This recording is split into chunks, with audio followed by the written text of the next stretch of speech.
सभी को जय मसीह की। मेरा नाम रिया है। मैं आप लोगों के बीच में आज छोटा सा प्रोग्राम मैसेज लेके आया हूँ। और खास करके मुझे इतना हिंदी तो नहीं आता, लेकिन फिर भी मैं आपके बीच में मैं कोशिश करूँगी कि मैं अच्छे से आपको समझा सकूँ। तो इस समय ये अंत का दिन नज़दीक है। ये समय प्रभु का समय है और मैं देखती हूँ कि ऐसे संसार में बहुत पाप बढ़ रहा है, बहुत ज़्यादा प्रॉब्लम हो रहा है। हम देखते हैं तो बहुत लोग मारपीट कर रहा है। इतना ज़्यादा प्रेम किसी के दूसरे पर प्रेम नहीं है। एक आपस में लड़ाई झगड़ा चल रहा है। लेकिन आज परमेश्वर हमारे बीच में है, फिर भी परमेश्वर हमें प्यार करता है। जो यीशु मसीह ने बोला है कि मैं जल्दी आऊंगा, और वो जो स्वर्ग में चला गया, अब वो आने का टाइम है। इसलिए शैतान लोगों को भरमा रहे हैं। अभी लोगों के अंदर होकर वो ज्यादा ऐसे काम कर रहा है। तो मैं आपके बीच में एक छोटा सा मैसेज लेके आया हूँ।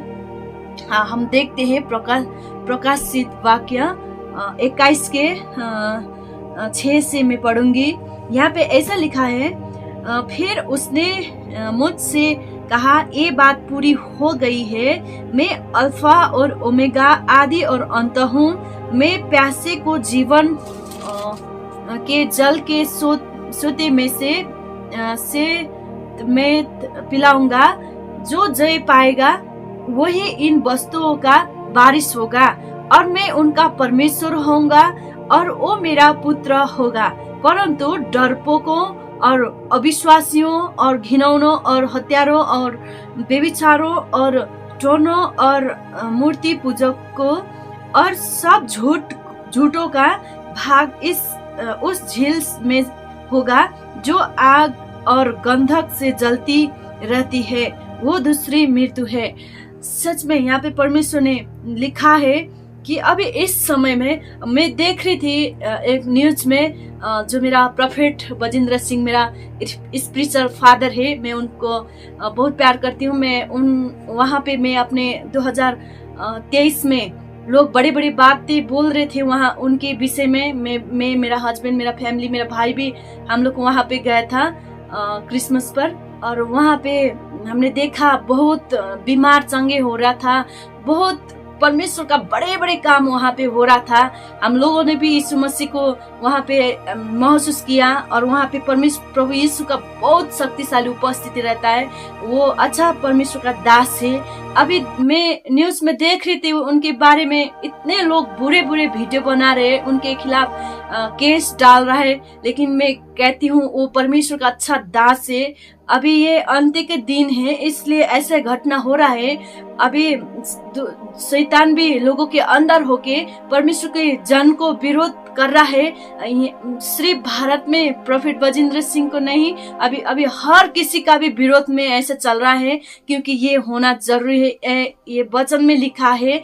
और ये मत्ती 24 में भी हम देखते हैं तो वहाँ पे भी ऐसे प्रभु यीशु ने बोला है कि बहुत लोगों को भरमा जाएगा और बहुत लोग वहां से निकल के जाएंगे और ठोकर खा के खाएंगे, ऐसे लिखा है। लेकिन हमको परमेश्वर के वचन में रहना है। जैसे प्रोफेट जी कहता है, रहना है, हमको अड़े रहना है, खड़े रहना है, विश्वास करना है। सचमुच अभी ये दिन है कि हम किसी के बातों में नहीं आएंगे। अभी यहाँ पे लिखा है, जो झूठ बोलने वाला, जो किसी के खिलाफ भी हम बोलेंगे, वो झूठ बोलने वाला भी आज नरक के जगह में जाएंगे। इसलिए हम झूठ नहीं बोलेंगे।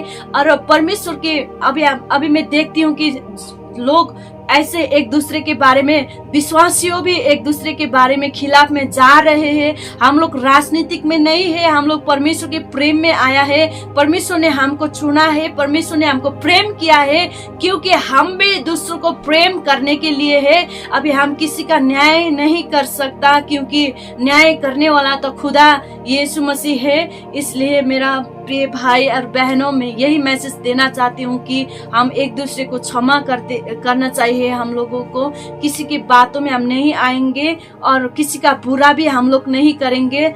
अगर कोई गलत कर रहा है तो उसका न्याय प्रभु यीशु करेगा। हम किसी का न्याय नहीं करेंगे और किसी के बातों में आके हम गलत वीडियो नहीं बनाएंगे और हम वायरल होना भी नहीं है, क्योंकि ये गलत चीज है। अभी झूठ बोलने वाला, ऐसे बेबिचारियों, ऐसे बहुत लोग अभी खड़ा है। हमको ऐसे खड़ा नहीं होना, हम किसी के बातों में नहीं आना चाहिए। हम सबको प्यार करना चाहिए और अगर कोई गलत कर रहा है तो उनके विषय में हमको प्रार्थना करना चाहिए। लेकिन ये गलत है, उसके पीछे मत जाओ, ये गलत है, ऐसे नहीं करना, क्योंकि वो सत्य भी है, सत्य भी हो सकता है। कोई उसके बुरे बात बोलते हैं तो हम उसके बुरे बातों में नहीं आएंगे, क्योंकि अब अंतिम दिन नजदीक है। प्रभु यीशु हमको लेने के लिए आ रहे हैं। अगर वो आएंगे तो क्या हम तैयार है? अगर हम किसी के बातों में आके हम किसी के बुराई कर रहे हैं, हम गलत रास्ते पर जा रहे हैं, तो हमें परमेश्वर प्रभु यीशु हमें बादल में नहीं ले जाएंगे, क्योंकि वो छोड़ देगा हमको। हम इतने साल से मसीह में हैं, इतने साल तक हम प्रभु का आराधना करते हैं, लेकिन आज छोटी बातों के कारण हम स्वर्ग में नहीं जाएंगे, तो एक गलत चीज है। हम इसीलिए हमको ठहरे रहना है। अगर किसी को ऐसे हो रहा है तो हम प्रार्थना करते हैं, उनके लिए हम प्रार्थना करेंगे, उनके लिए हम उनके लिए परमेश्वर से दुआ करते हैं। लेकिन क्योंकि न्याय करने वाला यीशु मसीह है, इसलिए मैं आपको ये बात बोलना चाह रही थी।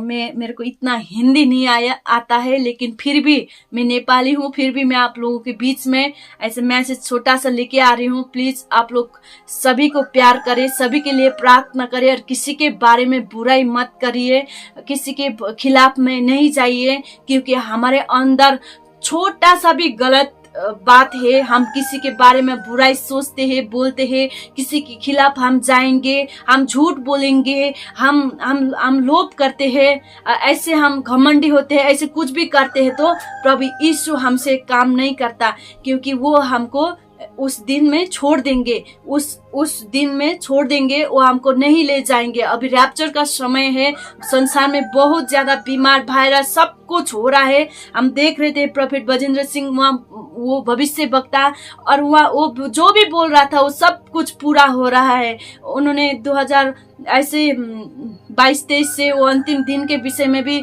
प्रचार कर रहे थे। इसलिए शैतान नहीं चाहता कि परमेश्वर के राज्य के बारे में सुनाए। प्रभु यीशु को भी शैतान ने बहुत लोगों के अंदर होके उनको पकड़वाया, उनके खिलाफ गया, लेकिन वो तो परमेश्वर का दास से, फिर भी उनके विषय में भी ऐसे होता रहता है। जो भी परमेश्वर के सत्य मार्ग में चलते उनको ऐसे तो आता है, क्योंकि हम देखते हैं वहाँ पे बहुत लोगों का बच्चा कितना साल से बच्चा नहीं हो रहा था, उनका बच्चा भी हो रहा है। वहाँ पे कैंसर जैसा बहुत बड़े बीमार हो रहा है। वो इतनी भूत दुष्ट आत्मा को निकाल रहा है, तो वो कहीं ना कहीं जाके, उसको गुस्सा तो है, वो खिलाफ में तो जाएंगे, लेकिन उसके खिलाफ में, उसके पीछे हम नहीं चलना चाहिए। और यही मैसेज में देना चाहती हूँ कि हम सब मिलकर परमेश्वर की आराधना करेंगे। हम सब मिलके परमेश्वर के दासों के लिए भी हमें प्रार्थना करते हैं, और हम अपने अपनी जगह जहां भी है, हम लोग अपने अपनी जगह में प्रभु यीशु को महिमा करेंगे, और सभी मिलके हम सभी एक दूसरे के लिए प्रार्थना करेंगे।